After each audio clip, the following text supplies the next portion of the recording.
अपरा परा और अक्षर पार में, निर्गुण सगुण के पार में, सत असत हूँ के पार में।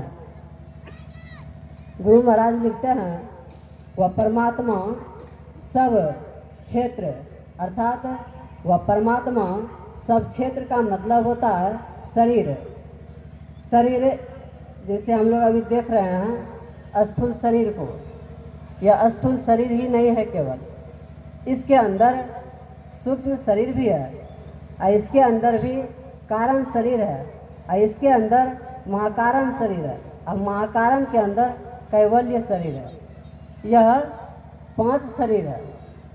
गुरु महाराज लिखते हैं सब क्षेत्र, इस सब क्षेत्र के पार में वह परमात्मा है और क्षर और अक्षर पार में।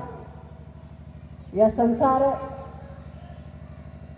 नाशवान है, जो नाशवान है उसको कहते हैं क्षर, अर्थात जो परिवर्तन होता है उसको क्षर कहते हैं। और अक्षर जिसका नाश नहीं हो, अर्थात जो परिवर्तन हो और जो नहीं परिवर्तन हो, अर्थात जो नाश हो और नहीं भी नाश हो। परमात्मा उस दोनों से पार में है। और परमात्मा निर्गुण, निर्गुण का मतलब होता है 3 गुण, सत रज तम, 3 गुणों से परे है। और सगुण आज जिसमें 3 गुण हो उससे भी परे है परमात्मा। और परमात्मा सत और असत दोनों के पार में है। इस प्रकार का वर्णन आप लोग पुस्तक में पढ़ के समझ भी सकते हैं। अब रही बात उस परमात्मा को प्राप्त करने की हम लोगों को क्या आवश्यकता है। तो इसलिए आवश्यकता है कि हम लोग इस स्थूल संसार में बहुत तरह के क्षण क्षण दुख में ही रहा करते हैं। दुख से छूटने के लिए ही हम लोग उस परमात्मा को प्राप्त करना चाहिए। यदि हम लोग उस परमात्मा को प्राप्त कर लेंगे तो सारे दुखों से सदा के लिए छूट जाएंगे।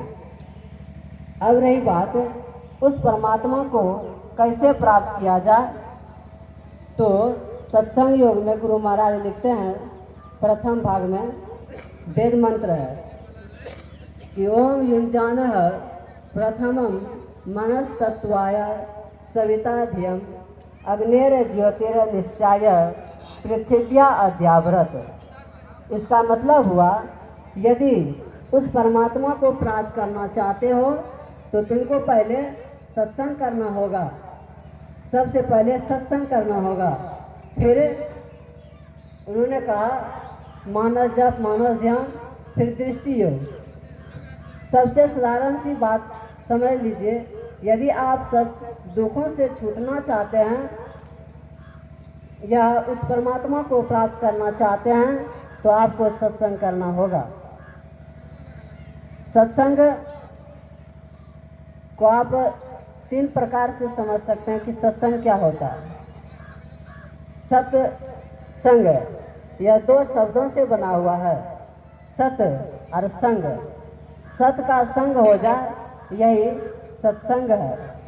सत्य कहते हैं जो परिवर्तन नहीं हो, जिसका विनाश नहीं हो, उसे सत्य कहते हैं।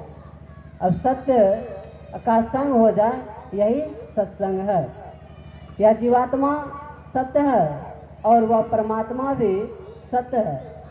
इस दोनों का मिलन हो जाए बस यही सत्संग है। और दूसरे दर्जे का सत्संग है जो उस परमात्मा को जिन्होंने प्राप्त किया है उन्हें हम संत कहते हैं। उनका संग करना वह भी सत्संग है। ये दूसरे दर्जे का सत्संग है। और तीसरे दर्जे का सत्संग संतों की वाणियों की जो हम लोग पाठ करते हैं, सुनते हैं, समझते हैं, ये तीसरे प्रकार के सत्संग है। तो हम लोग सत्संग करके ही हम लोग सारे दुखों से छूट सकते हैं, उस परमात्मा को प्राप्त कर सकते हैं जो सत्संग नहीं करते तो सदा दुखों में ही पड़ा रहते हैं। इतना ही कहकर हम अपनी वाणी को विराम देते हैं। श्री सद्गुरु महाराज।